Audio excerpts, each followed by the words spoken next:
Hello students. तो आज हम लोग पढ़ने वाले हैं पॉलिटिकल साइंस। आपकी पॉलिटिकल साइंस की दो किताबें हैं। तो जो सेकंड वाली बुक है, आपकी सेकंड वाली बुक में एक चैप्टर है जिसका नाम है इंडियाज एक्सटर्नल रिलेशंस। आज हम लोग उस चैप्टर को स्टार्ट करने वाले हैं। इस चैप्टर के बारे में मैं आपको बता दूं कि आपको इसमें पढ़ने को मिलेगा कि इंडिया के किस देश के साथ किस तरीके के रिलेशंस हैं। अच्छे रिलेशंस हैं तो वो क्यों अच्छे हैं, मतलब किस तरीके से हम लोग उनको कह सकते हैं कि अच्छे हैं। और बुरे रिलेशंस हैं तो किन वजहों से वो रिलेशंस बुरे हैं। सिर्फ पाकिस्तान के बारे में नहीं, और भी काफी सारे देशों के बारे में आज हम लोग पढ़ेंगे। तो स्टार्ट करते हैं इस चैप्टर को। फर्स्ट हम लोग स्टार्ट करते हैं India and China's relation. India China के साथ बॉर्डर शेयर करता है और चाइना बहुत इंपॉर्टेंट कंट्री है क्योंकि आप लोग इसको, ये एक लीडिंग कंट्री भी है, एक पावर की तरह भी सामने आ रही है। ठीक है, इसकी वजह से इसके साथ हमारे कैसे रिलेशंस हैं ये आपके लिए जानना बहुत इंपॉर्टेंट है। चैप्टर के अकॉर्डिंग भी और पॉलिटिकल साइंस के स्टूडेंट के अकॉर्डिंग भी आपके लिए ये चीजें इंपॉर्टेंट है। तो सबसे पहली बात, इंडिया और चाइना के रिलेशंस जो हैं, अगर हम लोग बात करें आजादी के समय तो उस समय बहुत अच्छे थे, काफी अच्छे हमारे व्यापार होते थे। और बहुत फेमस नारा भी आपने सुना होगा, हिंदी चीनी भाई भाई। बट बाद में हमारे रिलेशंस जो थे वो खराब हो गए थे, इतने खराब हो गए थे कि बहुत सालों तक इंडिया से कोई भी प्राइम मिनिस्टर वहां पे मतलब टूर के लिए नहीं गए, वहां पे बात करने के लिए नहीं गए। इतने खराब रिलेशंस थे, यहाँ तक कि हमारा ट्रेड भी रोक दिया गया था। बट अब दोबारा इंडिया और चाइना के रिलेशन सुधरने लगे हैं। तो सबसे पहली चीज, इंडिया और चाइना के रिलेशंस में एक एग्रीमेंट आता है। ठीक है, और ये बहुत इंपॉर्टेंट एग्रीमेंट है आपके लिए, जिसको कहा जाता है पंचशील एग्रीमेंट। पंचशील एग्रीमेंट और कुछ नहीं, 5 वादे हैं जो इंडिया और चाइना ने करे थे। तो आज हम इन 5 वादों को पढ़ने वाले हैं। 1954 में ये एग्रीमेंट किया गया था। ठीक है, तो इसमें फर्स्ट पॉइंट था respect for each others integrity. Respect for each others.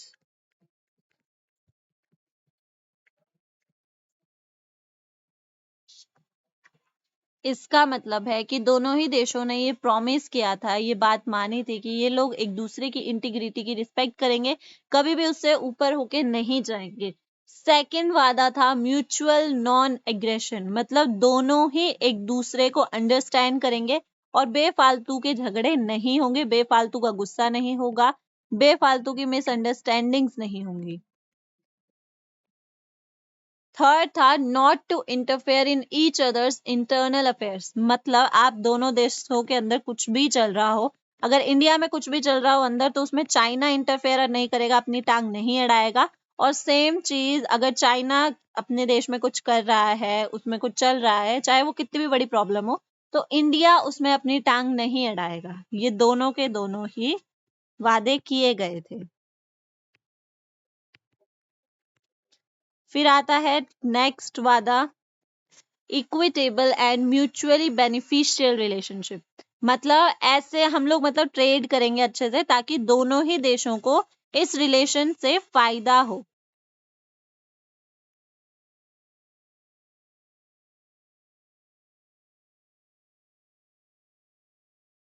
एक ऐसा रिलेशनशिप जिससे दोनों ही देशों को फायदा हो, मतलब एक अच्छा ट्रेडिंग वाला रिलेशनशिप। और लास्ट वादा था पीसफुल को एग्जिस्टेंस, मतलब हम दोनों एग्जिस्ट कर रहे हैं बट एक दूसरे को परेशान नहीं करेंगे एक दूसरे की एग्जिस्टेंस से। ठीक है, तो ये 5 वादे किए गए थे। बट क्या हुआ कि एक मिसअंडरस्टैंडिंग इंडिया और चाइना में हो गई थी। और वो मिसअंडरस्टैंडिंग थी कि कुछ, एक तिब्बत है छोटा सा हिस्सा, ठीक है, तिब्बत पहले चाइना का नहीं था, आज बट आज के समय में इंडिया ने मान लिया है कि वो चाइना का राइट है वहां पे। पहले वो चाइना का नहीं था।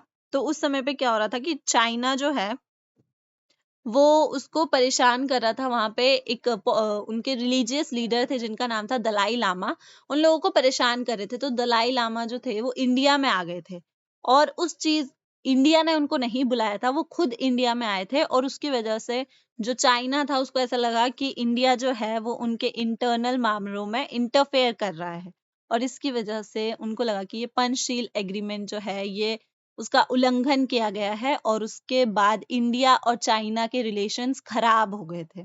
ठीक है, जस्ट बिकॉज ऑफ मिसअंडरस्टैंडिंग। ठीक है, थोड़ा सा बॉर्डर डिस्प्यूट भी है इंडिया और चाइना में, बॉर्डर को लेके भी लड़ाई झगड़ा है। बॉर्डर को लेके लड़ाई झगड़ा किसकी वजह से है, क्योंकि जो चाइना है ना उसने इंडिया के कुछ हिस्सों पर कब्जा करके रखा है। बॉर्डर डिस्प्यूट मैं आपको बताऊं कौन कौन से हिस्से हैं। एक तो है अक्साई चीन। अक्साई चीन जो है वो जम्मू एंड कश्मीर में है, थोड़ा सा उस पे उनका कब्जा है। और एक हिस्सा है नेफा। नेफा जिसको हम लोग कहते हैं North East Frontier Agency. North East Frontier Agency of Arunachal Pradesh. Arunachal Pradesh में जो जगह है उस पर कब्जा करके रखा है चाइना ने। ये 1962 के वॉर का बात है। 1962 में जब वॉर हुआ था तब चाइना ने इस एरिया को अपने कब्जे में ले लिया था, और आज तक ये उसी के कब्जे में है। इसकी वजह से भी हमारा थोड़ा सा बॉर्डर डिस्प्यूट है। ठीक है, 1962 में चाइना और इंडिया के बीच में वॉर हुआ था, और सबसे बड़ी बुरी बात यह है कि India got defeated in that war. तो वॉर हुआ था 1962 में, जिसमें चाइना जो था वो जीत गया था और उसने इंडिया को हरा दिया था। इसलिए हराया था क्योंकि इंडिया रेडी नहीं था। ठीक है, उन्होंने अचानक से वॉर कर दी थी, और जब तक हम लोगों ने तैयारी करी तब तक उन्होंने अपनी मर्जी से वॉर रोक दी। उसकी वजह से ऐसा हो गया कि वो लोग जीत गए। जब तक हम लोग उन पे हमला करने वाले थे तब तक वो वॉर रोक चुके थे, मतलब उन्होंने हमला करना बंद कर दिया था। बट इस वॉर का बहुत गहरा असर हुआ था हमारी पॉलिटिक्स पे, इंडिया पे, क्योंकि बहुत सारे ऐसे डिसीजंस देखने को मिले जो कभी हिस्ट्री में लिए नहीं गए थे। तो ये एक पहला इंपॉर्टेंट क्वेश्चन है, पहला नहीं एक्चुअली दूसरा। पंचशील एग्रीमेंट भी एक इंपॉर्टेंट क्वेश्चन है। तो ये दूसरा इंपॉर्टेंट क्वेश्चन है इस चैप्टर का, results of Indo China war. साथ साथ में नोट्स बनाते चलें। ये 1962 में हुई थी। ये जनरली 6 मार्क्स का क्वेश्चन आता है, और 6 मार्क्स का क्वेश्चन आपको पता ही है कैसे लिखना है। आपको पहले इंट्रोडक्शन लिखना होता है, उसके बाद हेडिंग्स डाल के पॉइंट्स को एक्सप्लेन करना होता है। तो फर्स्ट इसका हेडिंग होगा इंडिया लॉस्ट। पहला चीज ये हुआ था, पहली बार इंडिया को हार का सामना करना पड़ा था किसी देश के खिलाफ। सेकंड चीज क्या हुआ, इंडिया की जो फॉरेन पॉलिसी है उसको क्रिटिसाइज किया गया कि अरे होते नहीं है कुछ लोग कि अरे एक बार हार गए तो इंडिया तो किसी काम का नहीं है, बस का नहीं है, उसके बस की लड़ाई नहीं है। तो वो सारी चीजें इंडिया को फेस करनी पड़ी थी कि इंडिया हार गया। ये भी फर्स्ट टाइम हुआ था। ठीक है, और क्या हुआ था, many senior military commanders resign. बहुत सारे जो मिलिट्री कमांडर्स थे, जो सीनियर मिलिट्री कमांडर्स थे, उन्होंने रिजाइन कर दिया ये सोचकर कि वो अपने देश की रक्षा नहीं कर पा रहे हैं अच्छे से। सीनियर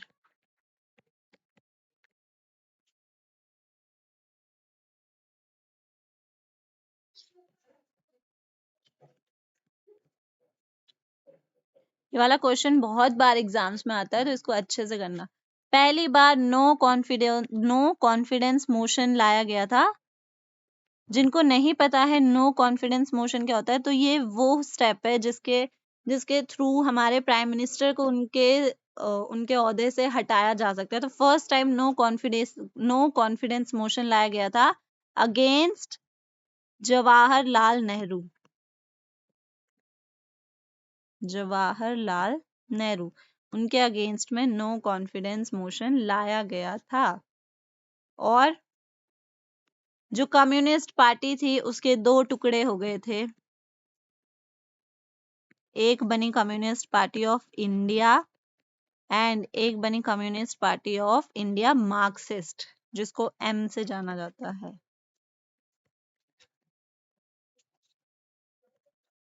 ठीक है, दो पार्ट्स में इसको डिवाइड कर दिया गया था। एक रही, एक तो सीपीआई ही रही, एक बन गई सीपीआई एम। और क्या हुआ, जो हमारे प्रधानमंत्री थे नेहरू जी, उनकी इमेज को बहुत ज्यादा डैमेज हुआ कि वो अपने देश को संभाल नहीं पा रहे हैं, अपने देश की रक्षा नहीं कर पा रहे हैं।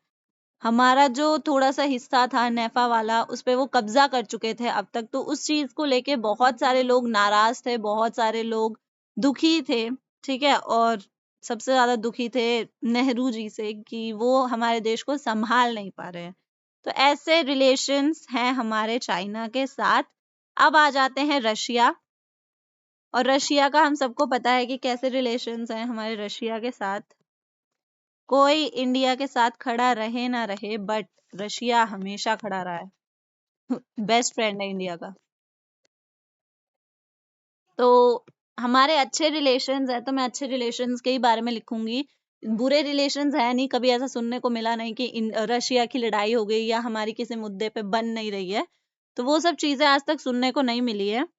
ओके, तो अच्छे रिलेशंस हैं, किस क्या क्या मतलब किन बेसिस पे हम कहते हैं अच्छे रिलेशंस हैं, वो चीजें देखते हैं। तो सबसे पहला point, good relations from the beginning. जब से आजाद हुआ है इंडिया, तब से, जब से बना है रशिया, तब से इंडिया उसका दोस्त है। ऐसा भी कह सकते हैं हम लोग। Good relations since the beginning. Russia जो है उसने हमेशा इंडिया की हेल्प करी है फ्रॉम द बिगनिंग। ठीक है, रशिया हैज बीन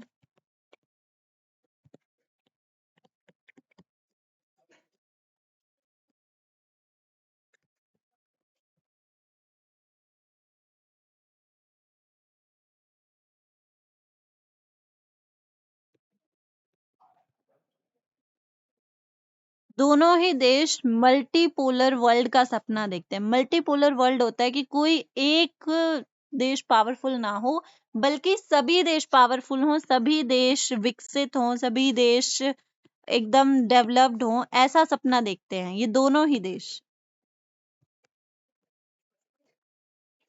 अमेरिका जो है वो मल्टीपोलर वर्ल्ड का सपना नहीं देखता है, वो खुद एक अकेला पावरफुल देश होना चाहता है ताकि वो सब पे राज कर सके। बट रशिया और इंडिया दो ऐसे देश हैं जो मल्टीपोलर वर्ल्ड का सपना देखते हैं, ये सबके लिए भला सोचते हैं कि सब देश आगे बढ़े। ठीक है, both countries believe in democracy. दोनों का ही विश्वास है लोकतंत्र में।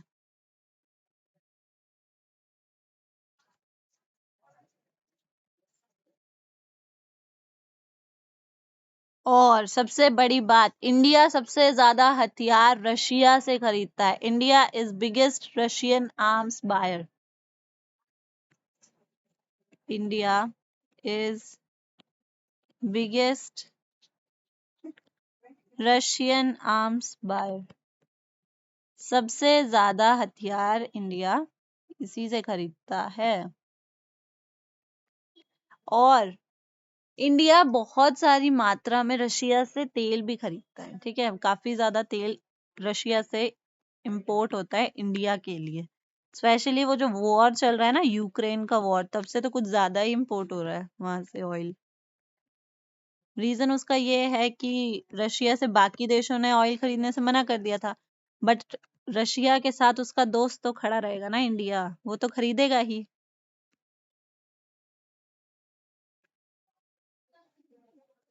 रशिया इंडिया की बहुत ज्यादा हेल्प कर रहा है काफी सारे साइंटिफिक प्रोजेक्ट्स में भी। Russia is helping India in many scientific projects.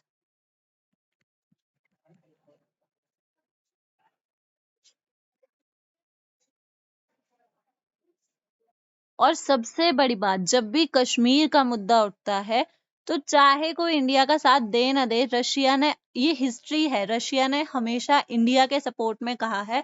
जब भी यूएनओ में या कहीं पे भी कश्मीर का मुद्दा उठा है, रशिया ने हमेशा साथ दिया है।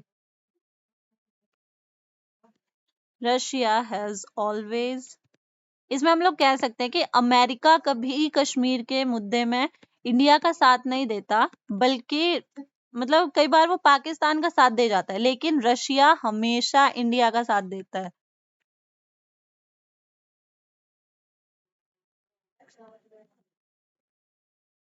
तो ऐसे रिलेशंस हैं इंडिया और रशिया के। अब अमेरिका का नाम आ ही गया तो चलो अमेरिका के साथ रिश्ते भी देख लेते हैं। रिश्ते हमारे अमेरिका के साथ भी अच्छे हैं, बट पता है बात क्या है कि रशिया से ना थोड़ा फ्रेंड्स वाला रिश्ता है, ठीक है। बेस्ट फ्रेंड जैसा रिश्ता है। और अमेरिका के साथ थोड़े ट्रेड वाले बिजनेस पार्टनर जैसे रिश्ते हैं,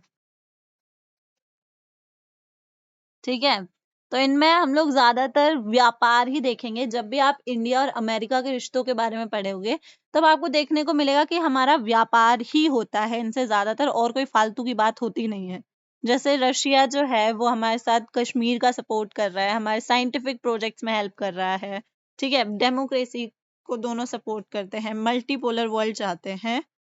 बट स्टिल और अमेरिका जो है वो उसके साथ हमारा ऐसा कोई फ्रेंडली बात नहीं होता है, सिर्फ व्यापार है, व्यापार ही होता है। फॉर स्टार्ट करते हैं कैसे। जैसे 65% इंडियन सॉफ्टवेयर एक्सपोर्ट होता है यूएस के लिए, ये है पहला व्यापार। 65% इंडिया में जितना भी सॉफ्टवेयर है, ठीक है, तो उसमें से 65% जो है वो यूएस के लिए एक्सपोर्ट होता है। डाटा बेस्ड है, थोड़ा सा याद करना पड़ेगा, बाकी समझ लो। अब नंबर्स तो याद करने ही पड़ते हैं ना बच्चा।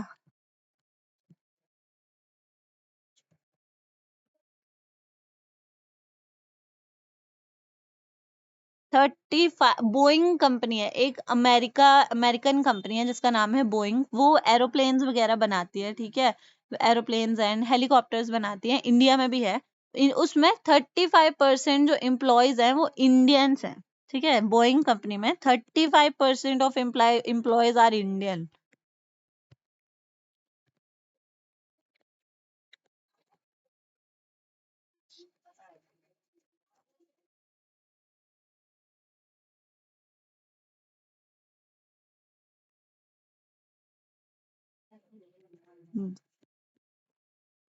गलत नहीं हुआ, बस वो ऐसा लिख गया कि समझ नहीं आ रहा है।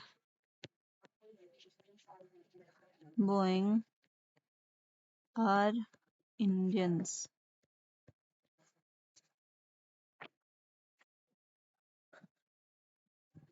अब सिलिकॉन वैली के बारे में तो सभी जानते हैं। तो 3 लाख इंडियंस जो हैं वो सिलिकॉन वैली में काम करते हैं। बहुत बड़ा मात्रा है 3 लाख। अगर आप बाहर जाओ कभी भी, मतलब आपको मौका मिलता है बाहर जॉब करने का, तो आप ज्यादातर देखोगे कि काफी सारे इंडियंस बाहर काम करते हैं।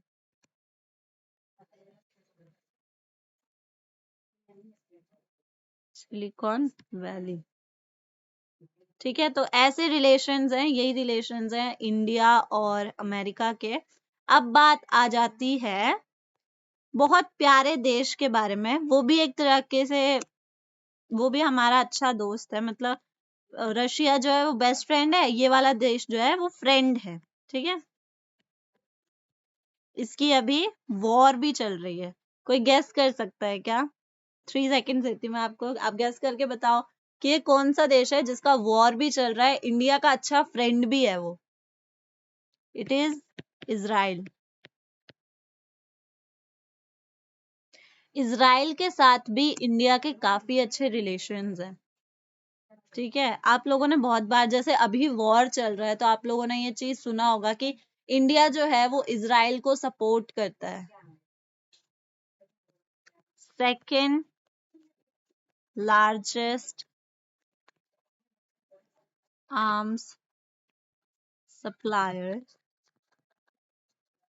To India after Russia. Russia के बाद हम लोग किससे सबसे ज्यादा हथियार खरीदते हैं? तो वो है हमारा इजराइल। इजराइल से भी हम लोग काफी सारे हथियार खरीदते हैं। इजराइल अपने हथियारों के लिए ही सबसे ज्यादा जाना जाता है, उसके पास बहुत अच्छे, बहुत आधुनिक, डेवलप्ड, बहुत हाईटेक हथियार है, ठीक है। तो हम लोग काफी सारे हथियार उनसे खरीदते हैं, ओके। दोनों ही देश एग्रीकल्चर सेक्टर में भी एक साथ काम करते हैं, मतलब काफी सारे हम लोगों ने एग्रीकल्चर सेक्टर के लिए साथ में नीतियां बनाई हैं, काफी सारी पॉलिसीज लाते हैं, ठीक है।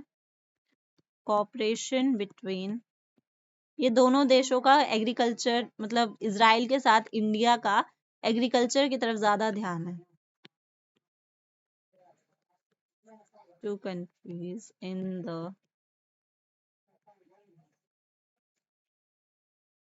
Agriculture sector as well.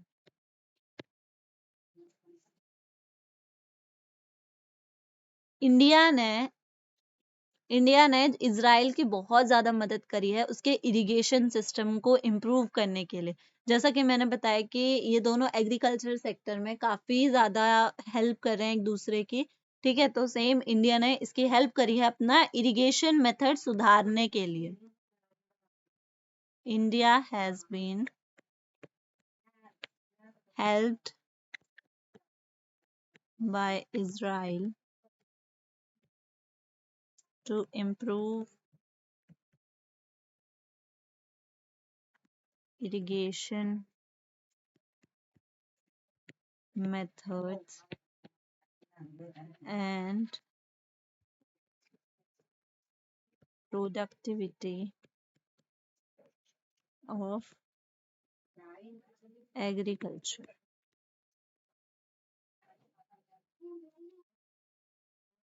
Next point ये है कि ये दोनों ही देश पानी बचाने के लिए इन्होंने बहुत सारे प्लांट्स लगाए हैं, ठीक है, एक दूसरे के देशों में। इंडिया में सबसे ज्यादा प्लांट्स लगाए गए हैं पानी बचाने के लिए। प्लांट्स का मतलब है पौधे नहीं, मतलब बहुत सारी पॉलिसीज बनाई गई हैं, बहुत सारे प्रोजेक्ट्स चल रहे हैं, ठीक है, फॉर वाटर कंजर्वेशन या वाटर सैनिटेशन, पानी को साफ करने के लिए। Water sanitation plants, this plant means project, have been built by Israel in different areas of India, ठीक है। और इन दोनों देशों के इकोनॉमिक रिलेशंस भी बहुत अच्छे हैं। हम दोनों ही देश, मतलब इंडिया और इजराइल, एक दूसरे को इकोनॉमिकली हेल्प करते हैं। Economic relations of both the countries are very good। तो आज के लिए बस इतना ही। नेक्स्ट पार्ट में आपको का अगला पार्ट देखने को मिलेगा, मतलब नेक्स्ट क्लास में हम लोग इसके आगे का चैप्टर कंटिन्यू करेंगे। अगर आपको किसी चीज में डाउट हो, अगर आपको कोई चीज समझ में नहीं आई हो, तो आप मुझसे कमेंट में पूछ सकते हैं। Feel free to ask any question related to this subject और दिस टॉपिक, ठीक है। I will make sure that I will answer your question as soon as possible, ठीक है। एंड स्टे कनेक्टेड, क्लासेस लेते रहो, ठीक है, इट विल हेल्प यू। आज के लिए बस